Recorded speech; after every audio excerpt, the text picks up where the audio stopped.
but really to talk about an urban project and how to begin to transform a city.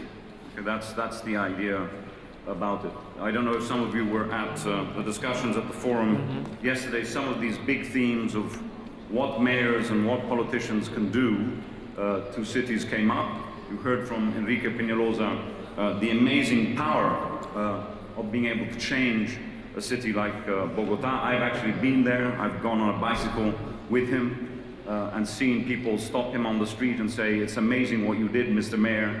And this was 8 years after he actually was mayor. I don't know whether many of you in Moscow go up to your mayor and congratulate him yet, but it will be interesting to see whether that happens. Now, in my case, I worked as an advisor to the London Olympics and to the mayor of London on this project, which I'm going to describe. But let me just very, very briefly give you a little bit of background on London. London is not very different from Moscow, like it's a very round sort of shape.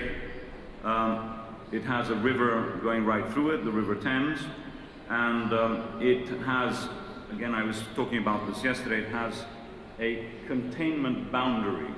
It has a green belt, which means that the city cannot grow outside. So all the development has to happen inside. And I'll show you in a moment how the city has changed over the last 200 years, and particularly what has been happening there over the last few decades. But basically, the story I want to tell you is summarized by these 3 slides. The site, the area in the far east of London, which is a very poor area of London, looked like this the year we won the Olympics in 2005. During the Olympics, this is more or less what it looked like, but the most important story is what's it going to look like in 20 or 30 years. So, the story that I want to tell is how do you use an event like the Olympics, with a lot of investment, a lot of energy, to, yes, hold an event for just 2 weeks when a lot of athletes and people come, but actually to do something much longer term, which will change the city for the next generations. And the approach, as a designer, and the master plan has very much thought about it, was very much this. It's an approach which tries to integrate and reconnect the city in an area that for many, many generations was not connected. Now, the Olympic Games, many of you have watched them on television, many of you know how to do it and how not to do it. And we were lucky in London because we had a lot of time to obviously prepare. And we also saw what was happening at the time that we had won the Games in 2005. During the period leading up to 2012, which was of course last year, we looked at what was happening elsewhere.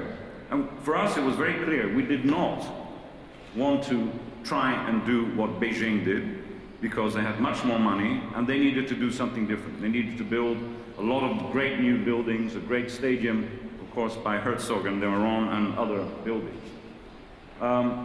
We didn't need to actually build some of the large new facilities that instead China actually is in need of. What we did instead is that we looked very carefully at models of change, and in particular Barcelona, which I'll talk about in a moment, of how to do it, how to make the transformation, and try and avoid what actually happened in Athens only a few years ago, 2004, where many of the buildings, many of the facilities, many of the infrastructure, unfortunately I have to say, some of them were quite nice, were completely abandoned and never used after the Games.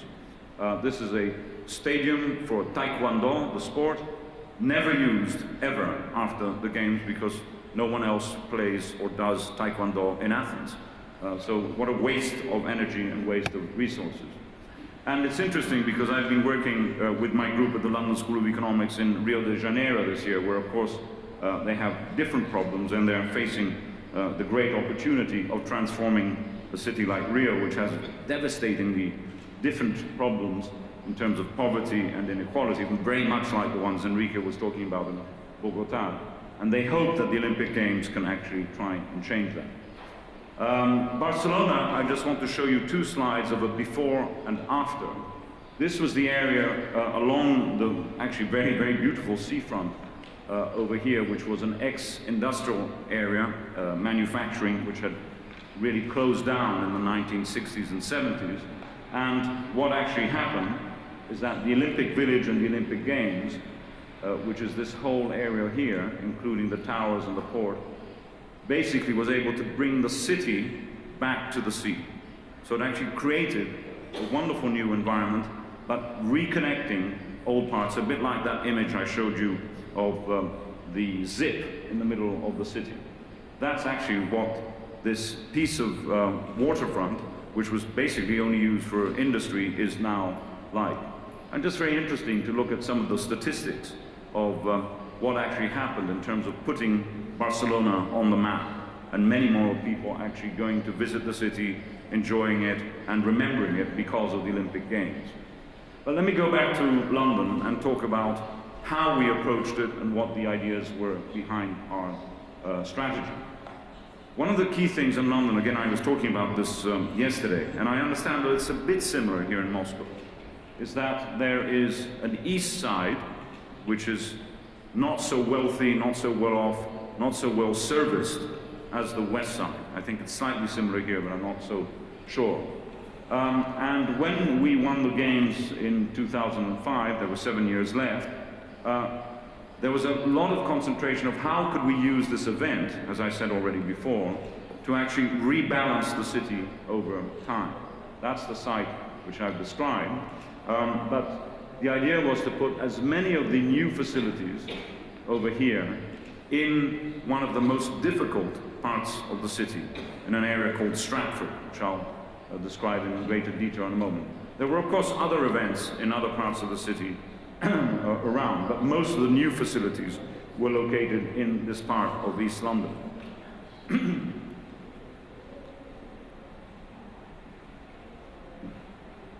As I say, many events happened, many television screens were around the city, so Londoners from all parts felt engaged. But it's what happened in East London which is really the most important thing. Now, this is a map of London only from a few years ago, which there's the city again, there's the River Thames that I described to you earlier. And what this shows, it's a map of social inequality, effectively. So the more red the color, this here, the less educated people are, the less their life expectancy is, the more unemployment there is, and also very high levels of migration. And what you see is that basically a lot of the suburban part of the city is green, so it's actually much better off, and particularly the western side is better than the eastern side from that point of view. And this is historic. It's been like that for years. So this is exactly where we ended up putting the Olympic Park, to try, as I say, to put as much infrastructure, as much investment in an area that actually needed it. Just to give you a sense of the levels of difference that there are between West London and East London, for those of you who maybe have been to London and visited it, we have one of the major underground lines called the Jubilee Line, which goes from central London, the Palace of Westminster where government is, and goes towards the east side where the Olympic area is over there. Now, the life expectancy of someone like me, a man, is about 80 plus years over here in this part of London. This is today, not 100 years ago. And every station you take going that way, there are 7 stations, you lose today a year in life expectancy. And the reason is that in the East London, people are less educated, as I say, there's more alcohol dependency, food is not as high quality, etc., etc. So that really tells you something about the dramatic difference in opportunities that you have if you're born on one side of the city or the other. And I'm going to come to the very end of my talk and talk about the notion of convergence.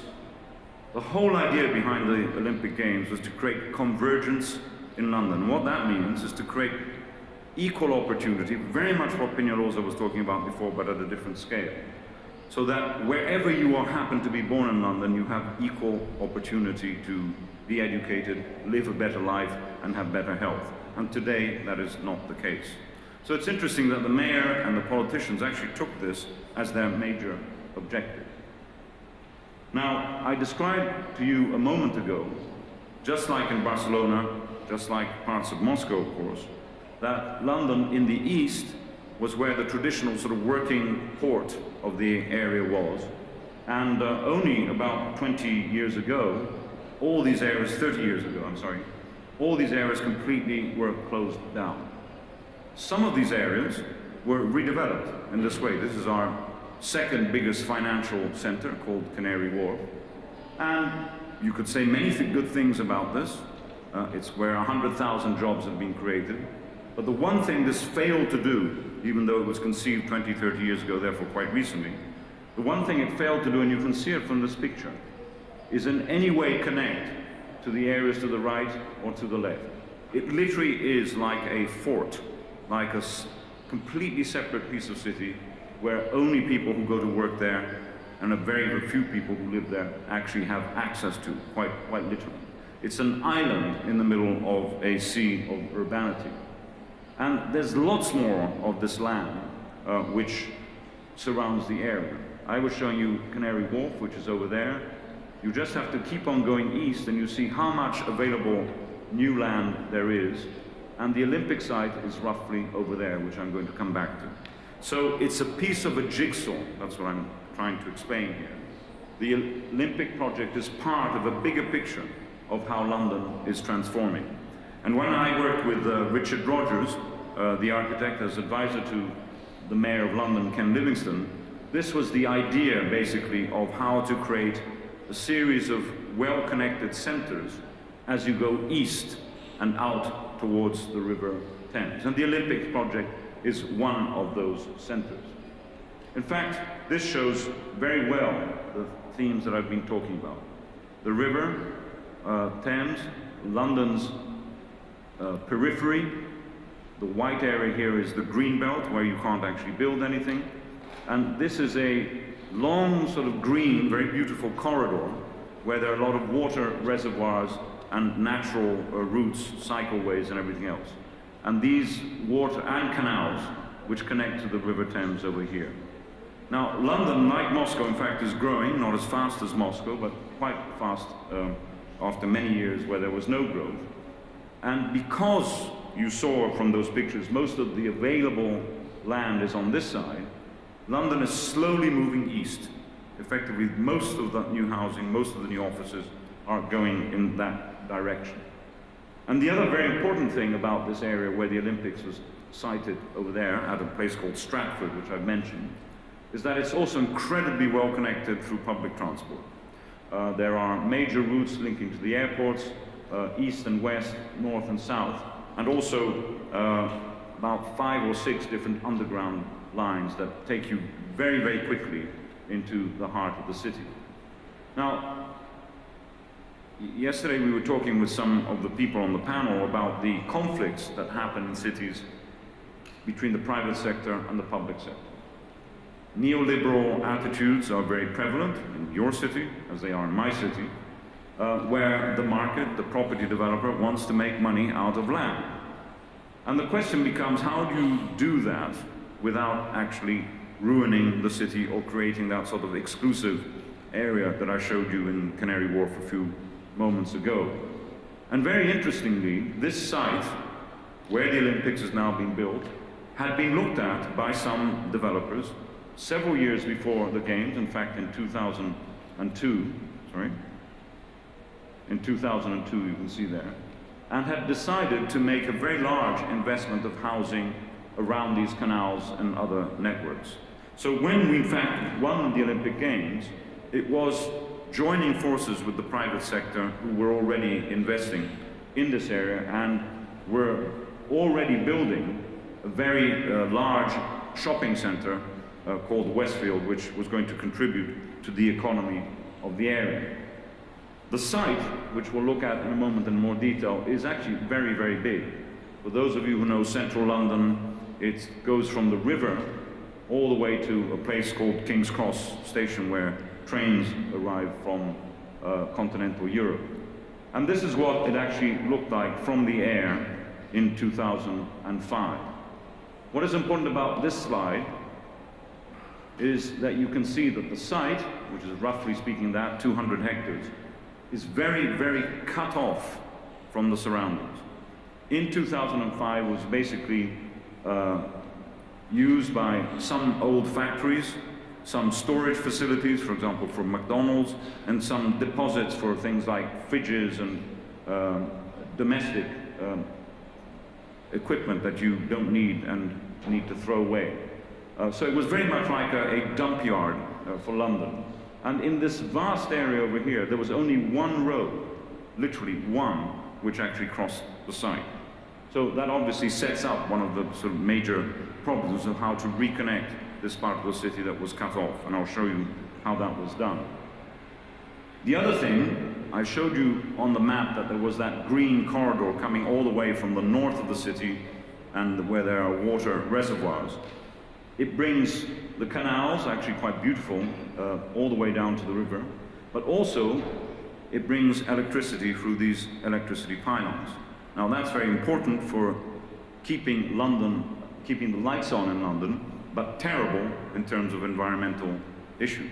You can't live, go to school, or play under these pylons because you actually get radiation which gives you cancer.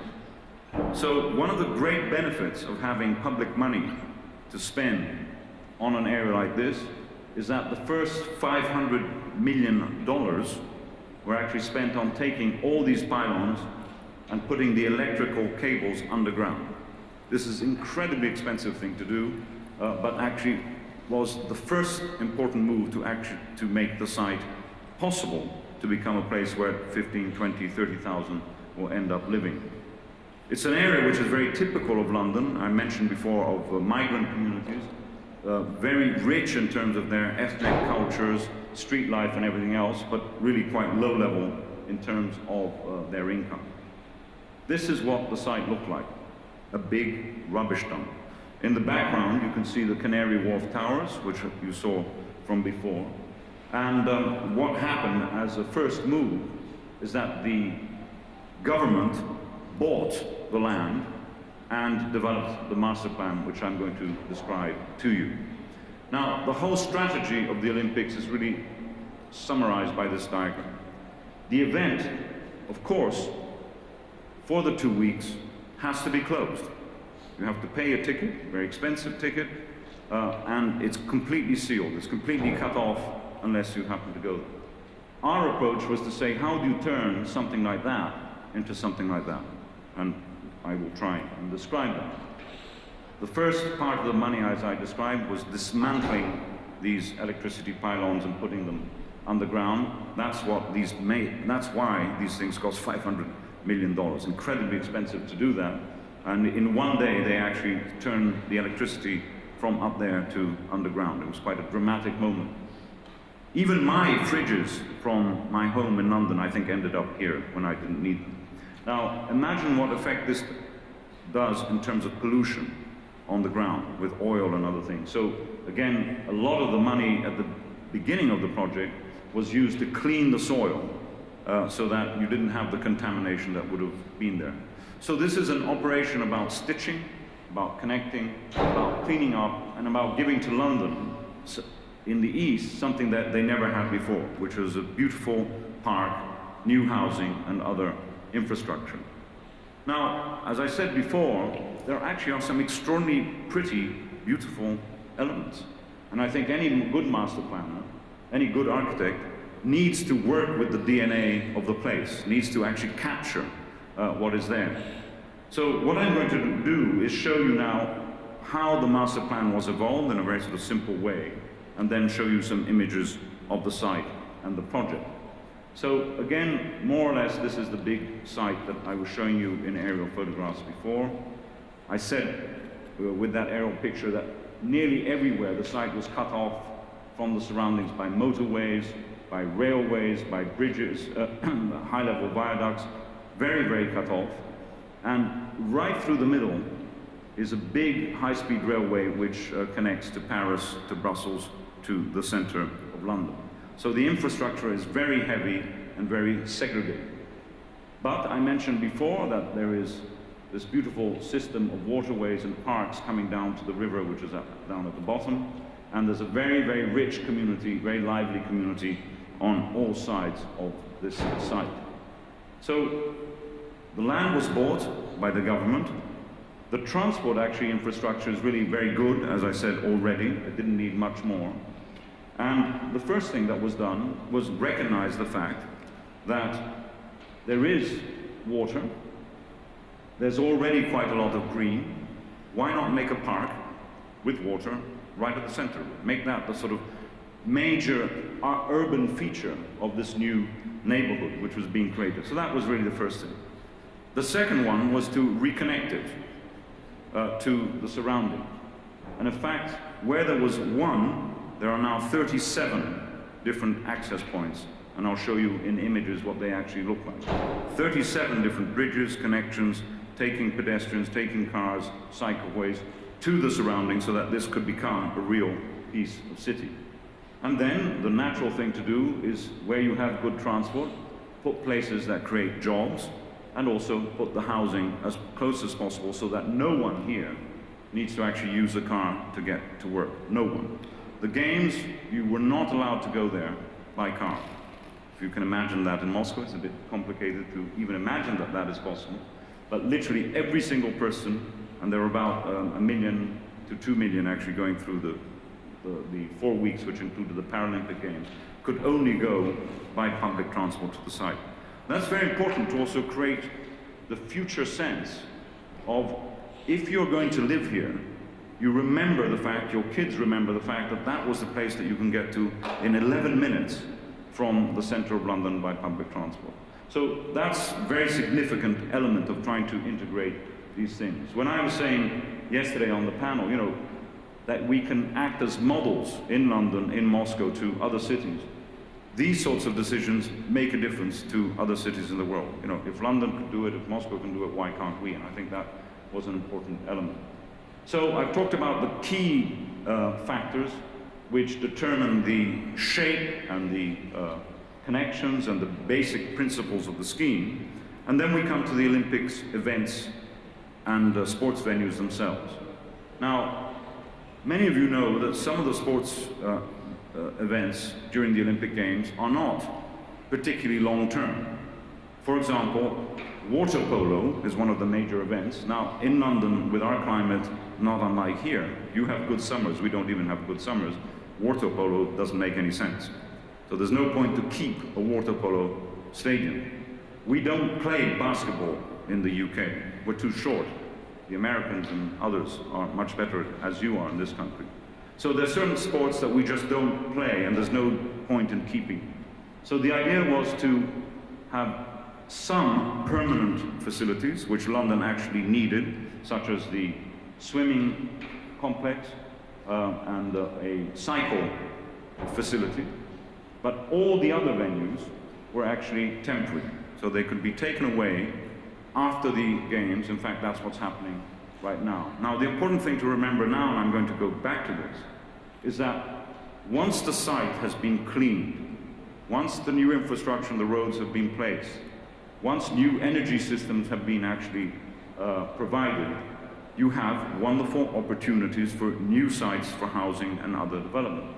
So when the stars come away, you actually remain with a piece of ground where you can build housing and other elements. In fact, the minute the stars were removed, what you see here are development sites, development opportunities. And I'll show you pictures of this, and how some of these areas over time are actually going to become where new housing happens. Perhaps this is the most important diagram of all, because it shows you how this new development here fits into all the surrounding bits of London. You can hardly tell where you are in the room, which is the Olympic site. It's very much designed to be part of the surrounding city. So let's look at some of these areas and actually what it looked like. I talked about the park. That's actually what that central sort of park area look like. And keep an eye on these two here. These are hockey stadiums, which were only there for a temporary period, and they've been taken away. And keep an eye on that one over there, which is the basketball stadium, which was also taken away. This is the velodrome, which I'll show you, and that is Zaha Hadid's aquatic center, and that's the main stadium. As you can see, there's canals and water, which become sort of the central part of this project. This is what the site actually looked like a few months before the games started. So from those pretty nasty places where exactly this picture is taken, where there was the fridge mountain that I showed you before, this is how it was sort of converted. And during the games itself, it became actually an incredibly pleasant place because of the planting and landscaping and the quality of the design that has been built. The whole point is that this remains for children, families, and people who are going to be living here in the next 20 or 30 years, not just for that short-term event. In those few days, and we did have sun in London for a few days, people actually started enjoying what this area is like, and that's what's happening these days. So I mentioned also the connectivity being very important. Now, of course, in Olympics, everything is designed at a much, much larger scale because of thousands and thousands of people, hundreds of thousands, who go in and out of the stadium, or 5 or 6 different stadia at the same time. This is the width, this is the amount of people who were coming in and out of the basketball stadium, which you see in the back there. So what was actually done when we were building the bridges and the structures, they were designed for 2 levels of existence, 2 periods of life. One is for the games, so that they were very, very wide. You see over there, in fact, the bridge was, let's say, well, it's at least as wide as this room, because you need to have hundreds of thousands of people coming one way or the other. But they were built in 2 different materials, 2 different structures, and only the white one remains. This one over here is temporary and is actually being taken away as we speak. Why is that? That is because you then have a much narrower bridge, which is more appropriate to sort of urban scale and continuity with the surrounding communities, rather than have completely overscaled spaces, as I say, as large as this room, which would feel isolated and you would feel incredibly lonely. The shopping center, I already mentioned, was being built anyway. Very importantly, right at the heart of this area are 10,000 jobs. 10,000 jobs, by the way, not just for middle-class people, but for a lot of people who live and work in the area, who need jobs, and a lot of them are temporary part-time jobs because of the nature of working in shops, which can be used by some of the women who are mothers and therefore can afford to stay with their children in the afternoon when they come back from school, but actually work in this area. This, which is the media center, has now been converted into a major new facility for which creates 6,000 new jobs in high-tech industries. Now, I mentioned the temporary structures. I mentioned the fact that we don't particularly play basketball. But what was done here was actually a very beautiful building by the architects Wilkinson Eyre. But the whole thing was designed that with a screw and a hammer and a wrench, you can actually demount it. And now it's actually gone. In fact, it's been packaged and sent off to other venues in Glasgow, where there will be the Commonwealth Games in the years from now. So it's a reuse of materials, a reuse of material of a facility, which therefore gives it sustainability, also in environmental terms, which is very important. I mentioned the water polo stadium. This was taken down and has been moved. Similarly for other facilities that you see there. But we did keep, as I said, some of the things we needed. We don't have a velodrome structure. We ran a design competition. This was won by the firm Hopkins Architects, creating actually a very, very beautiful structure. And there you see it right at the beginning of the Olympic Games, set in this very beautiful park, which was designed by the landscape architect George Hargreaves. The facility has opened this year to all the kids and all the people who live in the area. So imagine one of the attractions of actually moving to this area, or if you're there, is that actually in front of your house, there's a park, there's this facility, and there's also the swimming pool complex. which makes it one of the nicest places to actually hang out and sort of do these things. Now, importantly, the whole way this was designed was that slowly you could convert what is an event space into an urban neighborhood. Do you remember when I showed you the two blue hockey stadiums in one of the aerial maps before? Well, the hockey stadiums were basically just behind here. And if you look from this point, you can see the velodrome, you can see the park, the hockey stadium was just behind it. This is an artist's impression of what actually is going to happen there in the next 4 or 5 years. The hockey stadiums were literally over there. There you see the velodrome. Again, there's the park, it just becomes larger. And there will be, in the future, housing designed, hopefully by younger architects, who will very much respond to the master plan that we created. So, again, from that, we're designed it in such a way that that will happen over time. Even probably the most iconic building of all by Zaha Hadid, the water stadium, which had diving pools and swimming pools, is an extraordinary building when you're inside it. But during the games itself, and Zaha Hadid herself said this, it was ugly as hell. Why? Because if you see very carefully inside here, you see all the yellow things there. These are temporary seating for 17,000 seats.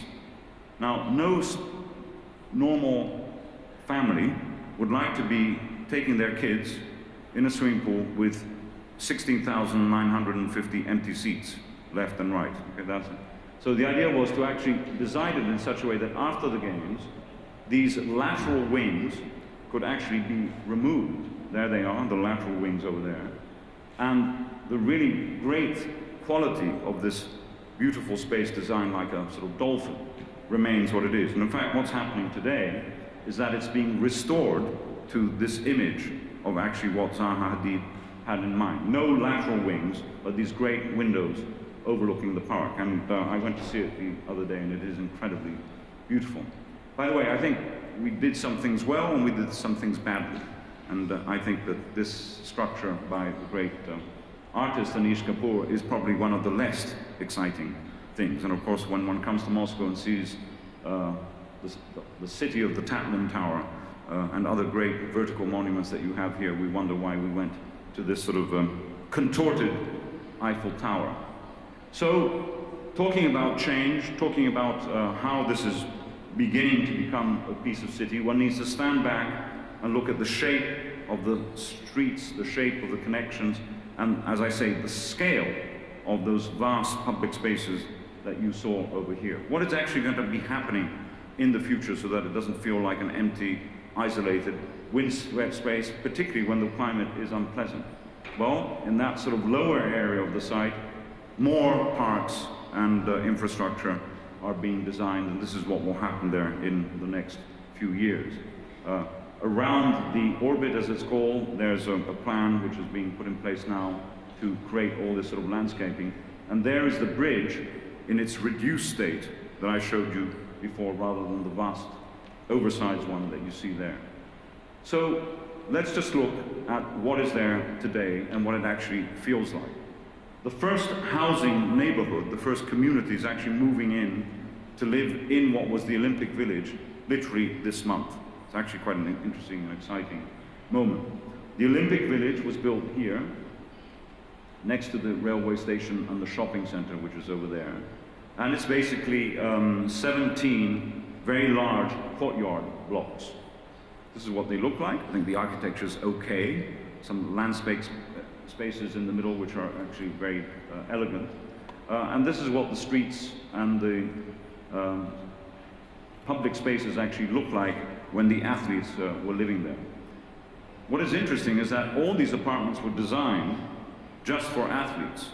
Now, the one thing athletes should never do is cook.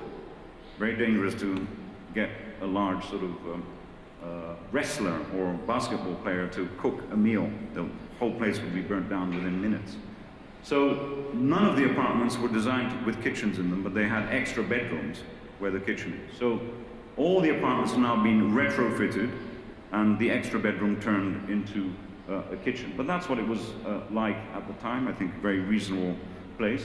And in a city which requires and needs more and more housing, as London does, this is now adding 3,000 homes, some of them affordable homes. That means that you get them for free if you're at the lower end of the social scale.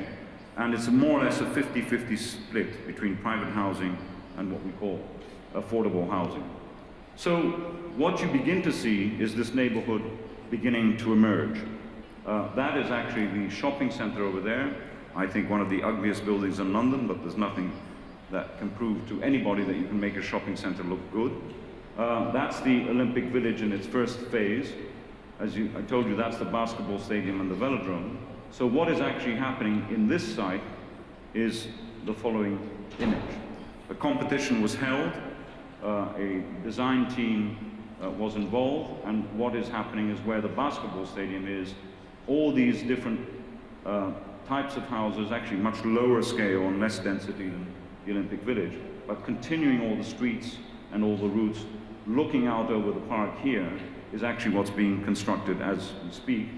The image I showed you from the other side of the park, that's where the housing is over there, and that's the velodrome. So the idea is slowly to actually build around this sort of central feature a series of different communities, of different neighborhoods, with housing, with schools, with some shopping and other facilities in each of these different neighborhoods. And again, you can see Canary Wharf over there, and over there the City of London, which is our major sort of central financial district. In many ways, all we're doing, and I think this is going back to the point that I made earlier, is reconnecting with the DNA of London. Not to mimic the past or to do neo-historicist pastiche architecture, not at all. That's not what we believe in, or I believe in. But the idea is in reconnecting all this green route and putting housing in. You take some of the great models of that 19th century London and make it contemporary and modern and integrated. So I'm showing you this image again because I actually think it's the most important. It's the most boring diagram perhaps that I show you, but it's the most important one because it re-emphasizes that after this massive investment which has gone into making the sort of quality of environment we talked about, you have development sites which over time, and time is important here, will take 20, 30, maybe even 40 years to actually make a real neighborhood which will look like that. Importantly, one mustn't just do this with housing and public space. You have to make neighborhoods vital. And that's why there's schools, there are health centers, and there are other facilities there. And also two very modern, very beautiful, I have to say, new power stations which use bioenergy to actually provide energy to the wider community.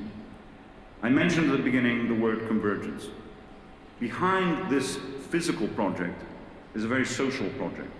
I'm not going to go through this in detail, but if you can look at some of the headings, it's actually quite important to have in mind that already when the plan was being developed, therefore in around 2007, 2008, the sort of policymakers were saying that by 2015, which is only a few years from now, there will be a very major difference in terms of job opportunities, in terms of life expectancy, in terms of welfare, in this part of London, which, as I stressed at the beginning, has actually been very, very deprived.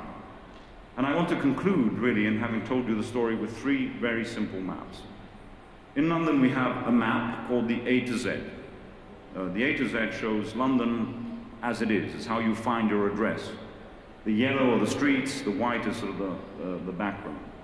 And this is what the A to Z map had in 2005. In a way, summarizes everything I've been talking about. There was only one road going through it. That's the whole site over there. Big railway infrastructure over here. The new high-speed rail line cutting across over there.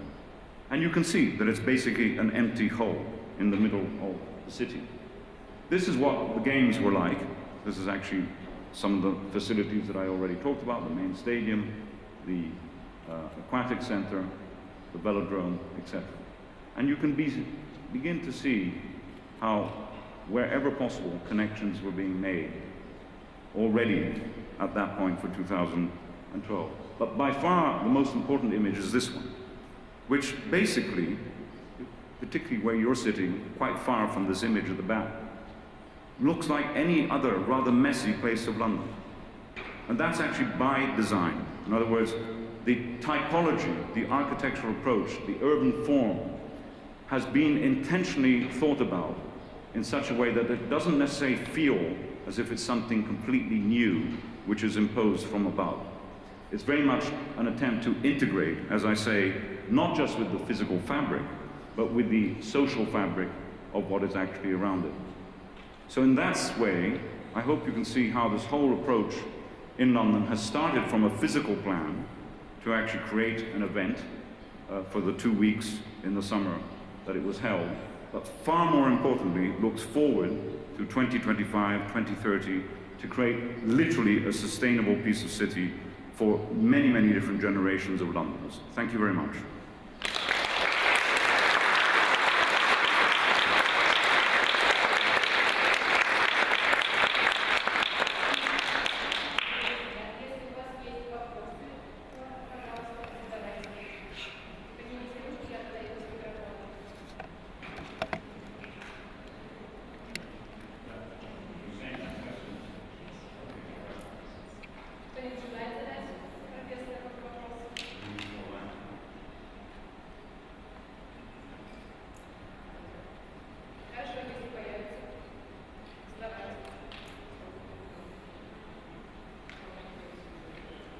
Thank you very much.